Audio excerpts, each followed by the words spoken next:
গত পরশুদিন সকালবেলা অনেক বৃষ্টি হয়েছিল। যদিও বেলা গড়াতে গড়াতে ওই বৃষ্টিটা আর থাকেনি।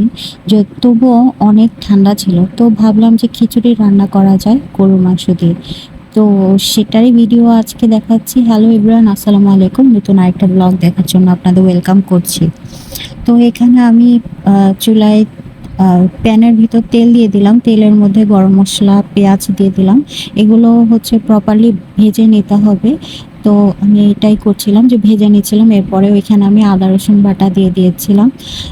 অ্যাজ ইউজুয়াল আমার হচ্ছে আগে বের করতে মনে থাকে না, যার কারণে বরফটা দিলাম, যদিও সমস্যা নেই। এরপরে আমি হলুদ, মরিচ, ধনিয়া, জিরা যে মশলাগুলো আছে এগুলো দিয়ে মশলাটা ভালো মতো কষিয়ে নিচ্ছি। এখানে আমি একটু পরিমাণ পানি অ্যাড করেছিলাম যাতে মশলাটা ভালো মতো কষে। তো মশলাটা যদি ভালো মতো কষে এটা মাংসটা হচ্ছে ভালো মতো মজা করে রান্না করা যায় বা মজা হয়। তো এই তো আমি এখানে লবণ দিয়ে দিলাম আর হচ্ছে মশলাটা ভালো মতো কুক করে নিচ্ছিলাম। আমি এখানে ২ বারের মতো একটু হালকা, হালকা পানি অ্যাড করেছিলাম যাতে করে নিচে তলা লেগে না যায়। তো এটাই। তো এরপরে হচ্ছে যখন তেলটা উপরে ভেসে ওঠে তখন আমি হচ্ছে মাংসটা দিয়ে দেই। আর মাংসটা দেওয়া হয়ে গেলে তারপরে হচ্ছে এগুলোকে আবার প্রপারলি হচ্ছে নেড়ে দেই। আর এখানে হচ্ছে আমি এখন কোনো পানি অ্যাড করব না। মাংস থেকে যথেষ্ট পরিমাণ পানি ছাড়বে। তো ওইটুকু দিয়েই হচ্ছে মাংসটাকে ভালোমতো কষিয়ে পরবর্তীতে আমি পানি যতটুকু লাগে সেদ্ধ হবার জন্য অতটুকু পানি অ্যাড করব। এই তো আমি এখানে হচ্ছে মাংসগুলো আমার দেওয়া শেষ হয়ে গিয়েছে। তো আমি এখন হচ্ছে ভালোমতো নেড়ে দিচ্ছিলাম। তো এই তো আমার মাংসটা মাখানো মসলার সাথে মাখানো শেষ। তো এরপর হচ্ছে কিছুক্ষণ পর ওয়েট করার পর এখানে মাংসটা বলক চলে এসেছে অলরেডি।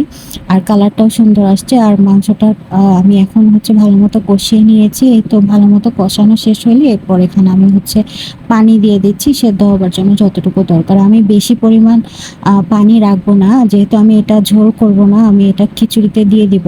তো আমি যে পানিটা দিয়েছি ওটা আবার টানিয়ে ফেলবো। এই তো আমার হচ্ছে অলরেডি বলক চলে এসেছে এবং আমি আরও কিছুক্ষণ জাল করে এই ঝোলটাকে টানিয়ে নিয়েছি। এই তো আমার মাংসটা অলরেডি রেডি। এরপর হচ্ছে আমি এখানে ইলিশ মাছ নিয়েছিলাম। ইলিশ মাছটাকে হচ্ছে ভাজবো। তো এখানে আমি হলুদ গুঁড়া, মরিচের গুঁড়া আর হচ্ছে লবণ দিয়ে এগুলোকে কিছুক্ষণ মাখিয়ে রাখবো, যার কারণে হচ্ছে এটাকে এই ফাঁকে হচ্ছে আমি খিচুড়ি রান্না করবো। তো আমি এগুলোকে মাখিয়ে রাখছিলাম। এখানে হচ্ছে প্রপার মশলাগুলো দিয়ে প্রপারলি হচ্ছে মাখাতে হবে। তো আর কিছুক্ষণ মাখিয়ে রাখলে এটার টেস্টটাও ভালো আসে। তো এই তো আবার মাখানো শেষ। এরপরে হচ্ছে আমি চলে যাব হচ্ছে খিচুড়ি রান্নার দিকে। আর খিচুড়ির জন্য যে চালটা আছে, চাল আর ডাল, এটা আমি আগে থেকেই ধুয়ে রেখেছিলাম। আর এখানে আমি তেল দিয়ে দিয়েছি। তেল দিয়ে এখানে পেঁয়াজ দিয়ে দেব আর হচ্ছে এই যে গরম মশলাগুলো আছে, দারচিনি, এলাচ, তেজপাতা, এগুলো সব দিয়ে দিব। এগুলো দিয়ে হচ্ছে কিছুক্ষণ ভেজে নেব ভালো মতো।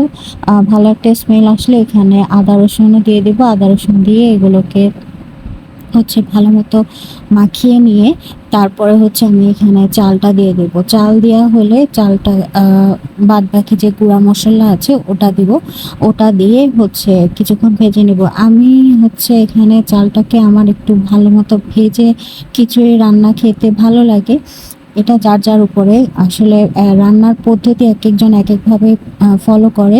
তো এটা কোনো বিষয় না, নিজের পছন্দটাই হচ্ছে মেইন বিষয়। তো এই তো এখানে আমি হচ্ছে হলুদের গুঁড়া, মরিচের গুঁড়া আর বাদ বাকি ধনিয়া জিরা যে গুঁড়া আছে ওগুলো দিয়ে দিলাম। আর এরপর দিয়ে আমি এগুলো আর লবণ দিয়ে দিলাম।